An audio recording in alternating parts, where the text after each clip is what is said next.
I don't want that gift. Who wants that? Nobody wants that. Hey everyone, this is Becky. And I'm Angie.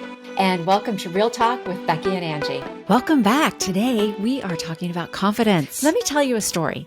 When I was growing up, I would hear my mom when someone said, "You look great, Karen. Oh, I love your dress." And she said, "Oh, this old thing. Oh, I haven't gotten my hair done. My makeup's not done."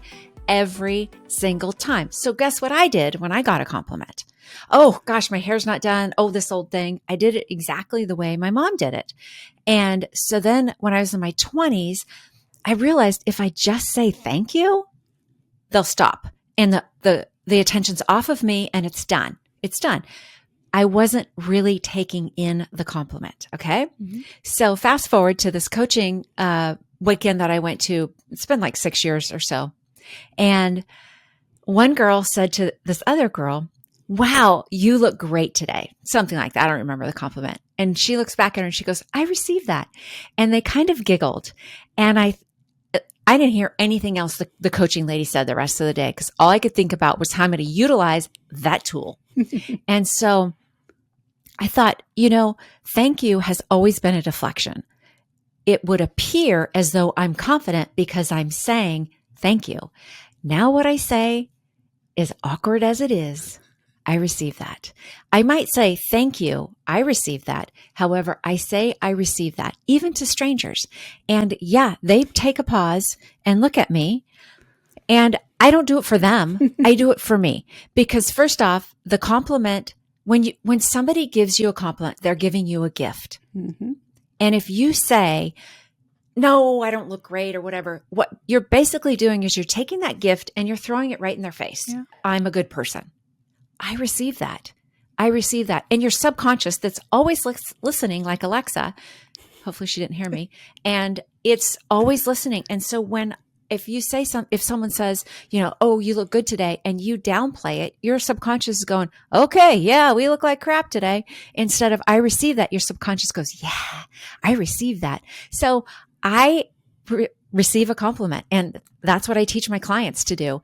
It's funny because I'll have people come in and they hear that. They're like, "Wow, I'm going to try it." And I have a client in particular, and she'll say it to her husband, "I received that." And he'll like, "That's stupid." So she's decided not to do it anymore. I said, "Well, here's the deal.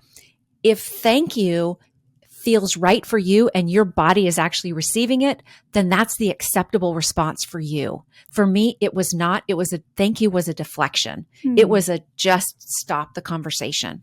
So, and maybe "I received that" isn't right for you either. You might want to say, "Thank you.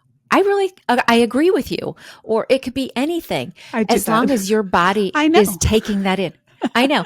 So interesting story. And this is kind of goes back to that whole young version. When I was in my, how old was I? When I met my first husband, I was 20, I think, 19 or 20. And I had that confidence. I had that. If you say, "Becky, you look good," I know. And he thought it was a really good idea to put me in my place and shove me down. And it took me years to get over that. But yeah, I used to have it. And then I eventually got it back. And so ladies, I have a message for you. If your husband, partner, or significant other does not look at you and say, "You are amazing, you are beautiful, and you're wonderful," then I would question what's going on, because Joel Osteen says, "Men, it's your job to tell your women that they're beautiful and they're wonderful. Women, it's your job to tell the men that you're proud of them."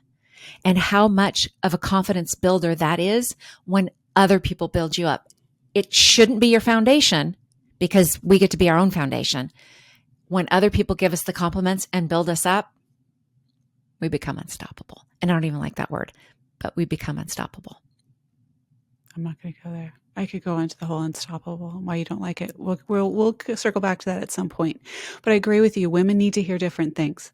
We need to hear that we're beautiful. We need to hear that we're smart. I love you. I appreciate you. And men want to hear, "I respect you."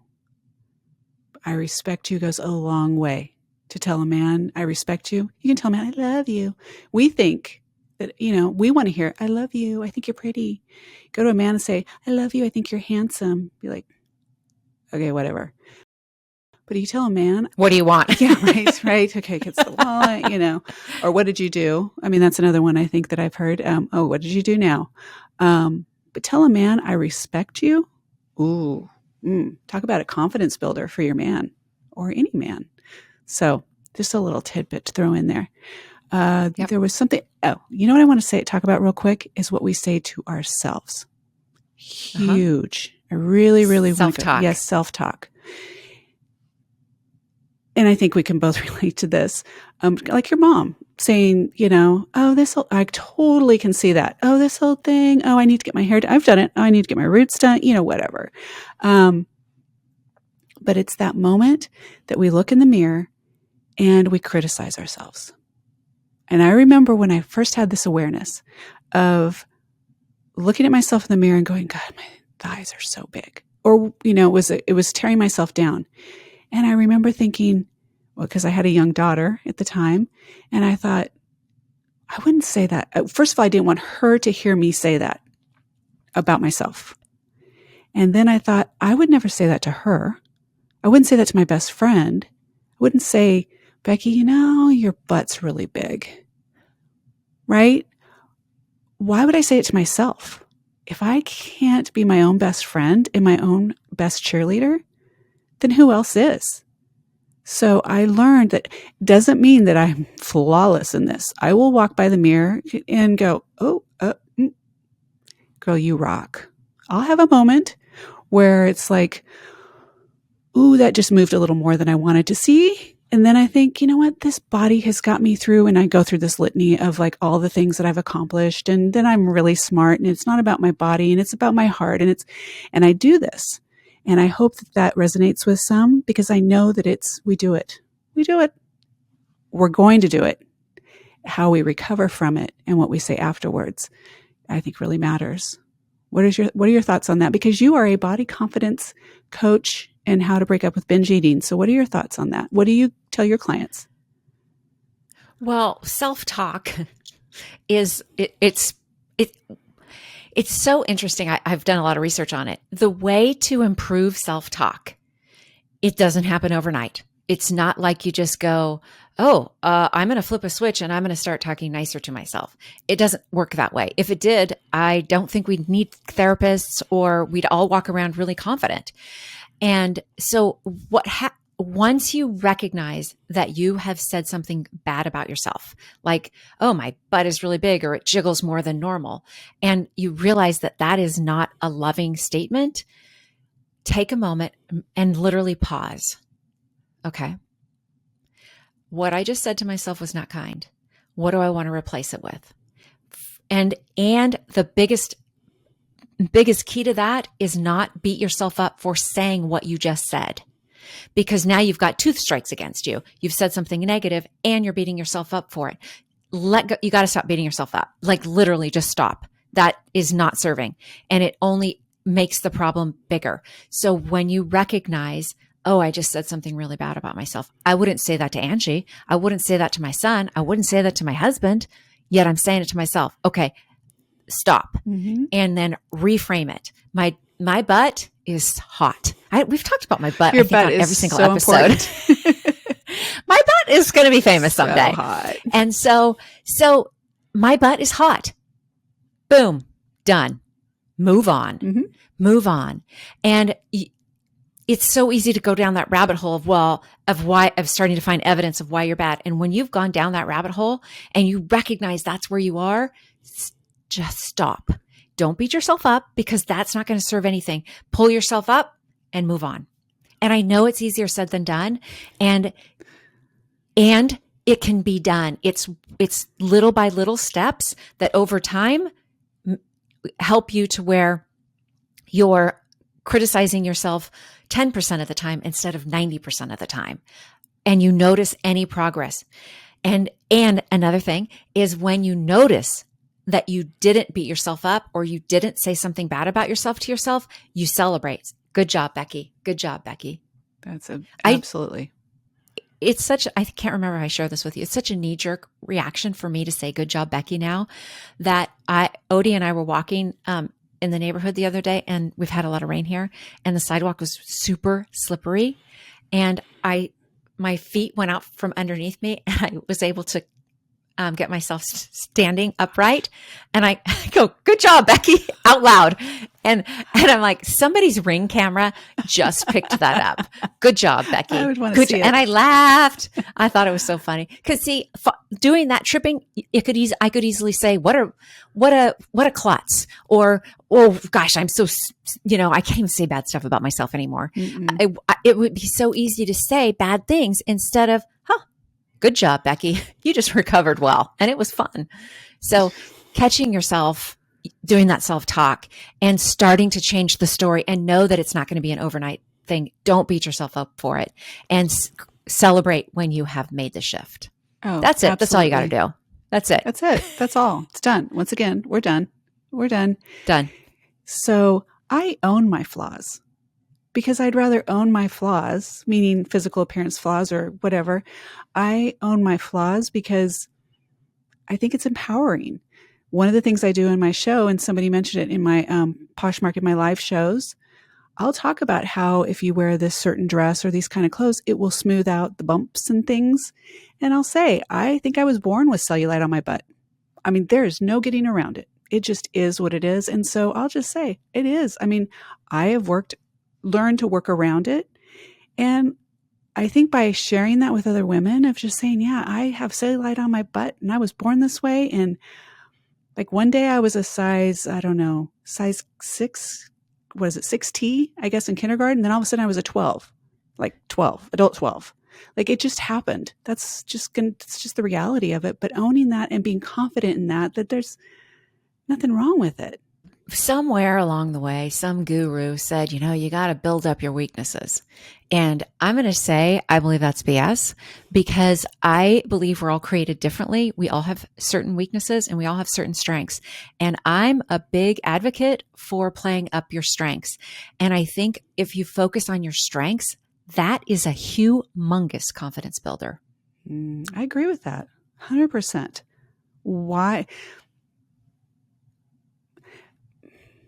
I don't want to go into strengths finder. Have you ever done the strengths finder test? One of my friends is a strengths finder coach. And we talk about doing it, but we haven't done it yet. Okay. So there's a really big difference of I think everyone should do it. So I recommend everyone do the strengths finder test, because what you may perceive as it's a test just to say it. It is a test. But you find that just because you're really good at something doesn't mean it's a strength. What is a strength is being good at it and enjoying it. So I want to throw that out there. I encourage everyone to do the strengths finders test and then take it, over time, take it again and again, because I think our strengths and our interests and our joy changes. So Beckie, how do you feel that your appearance, being pretty or even sexy, how much do you feel that plays into being confident? Do you need to be considered sexy or pretty to be confident? I don't think so. I believe that sexy comes from inside. Yeah, you can slap on a teddy, which I hear most men don't even want you to wear that because they just want you to be naked. Sexy comes from inside. I think confidence comes from inside. Yes, you can put on nice clothes, you can put on makeup, and that boosts your confidence. I believe it all comes from inside. I had a client years ago. She had this beautiful red hair, and she was probably, I'd say, about a size 14 or 16, and she was like 5'2". So she was short and really curvy. She dressed like she was a size 2. And she walked around like it too, in a good way. Like she dressed for her body. She was so sexy. And I'm like, that girl's got hips. She was round, but she would walk into a room and you would turn heads. And that came from inside. She had it inside. And I know if I'm like not feeling it, doesn't matter what I put on, doesn't matter how much makeup I put on. If I'm not feeling it inside, it's not there. Sexy comes from inside. You've got it. And it's here. It's like, what it's that self-talk. Mm-hmm. What am I telling myself? I am one sexy mama. I'm so hot. I'm a sexy mama. And when you think it, you start to feel it. It really, your brain is that, what is that? Your erogenous zone, your brain. Yes. I hope I said that right. But I think it really comes from your brain. And we look around and we see attractive people and we automatically assume, one, they're confident. Two, that they are sexy. If you had 10 different people here and asked each one what sexy means to them, I bet you'd hear 10 different answers. 100%. So I feel like it comes from in the core, like in your core, your being of knowing, again, I was saying, it's your beingness. It's that, it's that feeling of, I'm going to put my shoulders back and I'm stepping into this world because I am worthy. I deserve to be here and I have worth. I have something to give. I have something to offer. That I think is way beyond sexy or way beyond being attractive. Now, I do think that there's something to be said about taking care of yourself. I know you just recently said something to me. You said, I have this, I think you said it was a glow from inside. When I do my shows. Yes. So, yes. Because I feel good. And does weight make a difference? I kind of think it does, at least for me. So 20 pounds ago, I didn't feel so good. I felt heavy. Sure, it's 20 pounds, but I just felt heavy in my own skin. I just didn't feel that pep. I didn't feel good. Just releasing that weight, and I give everybody the speech on release, not lose, because you find everything you lose. But if you release it, just let it go. It's gone. But just having that feeling healthy has a lot to do with that confidence. When we're dragging through the day, we're dragging through the world, we're not taking care of ourselves, because I've been there a lot of times. That's not a confidence builder. So yes, putting on a little lipstick, brushing our hair, putting on something we feel is flattering, taking time to take care of yourself, I think shows you're honoring yourself as well. And it may sound superficial because I know that there are people that they don't care what they wear. They don't care if they do their hair and makeup. And I'm not saying you have to, but I would encourage some people who may be feeling like they need that boost or they may be lacking in confidence, give it a try. Don't resist it. I feel like some people resist well, if I put on makeup, it's going to look superficial. If I have all these things that we tell ourselves, try it. It may, when you show up in the world and somebody says, well, you look pretty today, you may be like, well, that felt good. And you receive it. So like I said, when I was in the police academy, I wore makeup every single day. Every day. They didn't like it. I didn't care. That's how I felt good. And that's how I wanted to show up. So there's that part. And on the flip side of that, Angie, is not wanting to be noticed. Not feeling good in their skin and not going to put on makeup, not going to do their hair, because that if somebody who's not been putting on makeup, not been doing their hair and suddenly does, and somebody notices, that's the worst thing for them because they're like, no, I'm in hiding.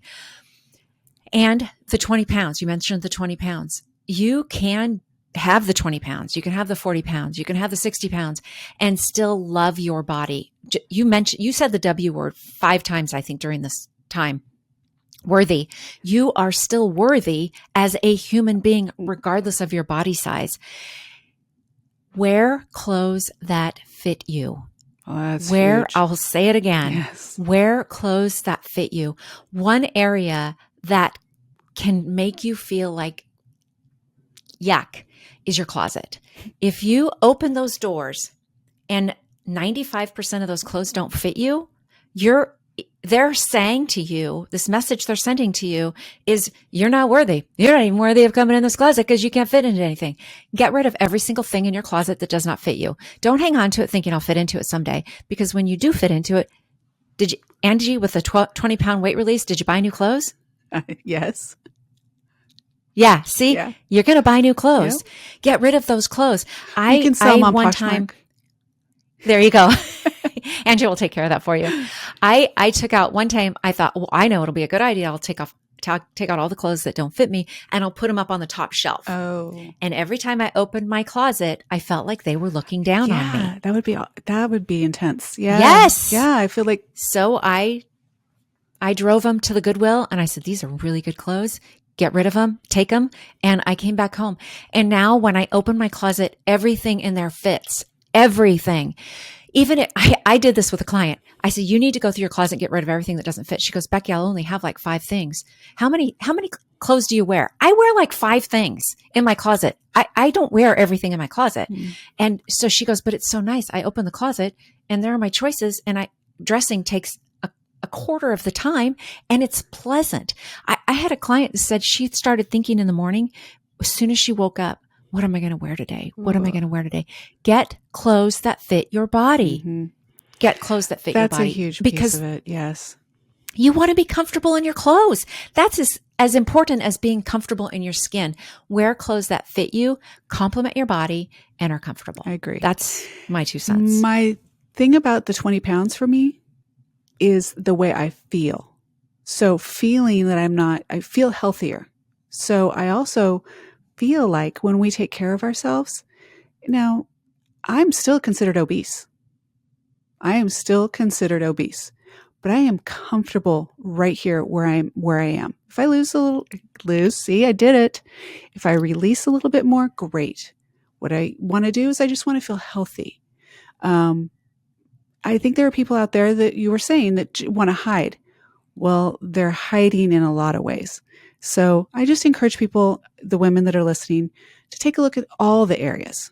A little bit of activity improves, gets endorphins going, the feel good, hormones going, builds confidence.